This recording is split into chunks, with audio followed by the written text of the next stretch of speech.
একটা গ্রামে থাকত এক টিকটিকি। তার নাম ছিল টিকু। টিকু ছিল খুব চালাক, কিন্তু একটু বেশি ফাঁকিবাজ। একদিন টিকু ভাবল, আজ আর কাজ করব না, শুধু খাবো আর ঘুমাবো। এই ভাবনা নিয়ে সে গেল মুরগির খামারে। মুরগিকে দেখে টিকু বলল, খালামণি, আমি আজ ডিম পাহারা দিতে এসেছি। মুরগি খুব খুশি হয়ে বলল, ও, খুব ভালো টিকু, তুমি পাহারা দাও, আমি একটু ঘুরে আসি।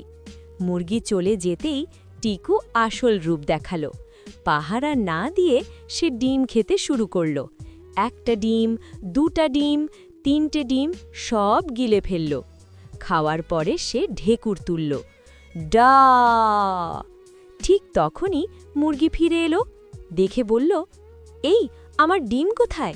টিকু চোখ বড় করে বলল, ডিম? ডিম তো উড়ে গেছে। মুরগি রেগে বলল, ডিমের ডানা আছে নাকি?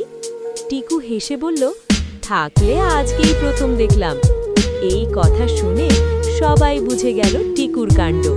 সবাই মিলে টিকুকে ধরল আর শাস্তি দিল। আজ সারা দিন না খেয়ে ডিম পাহারা দিতে হবে। টিকু মাথা চুলকে বলল, হায় হায়, ফাঁকি দিলে যে শেষে নিজেই ভাদে পড়ি।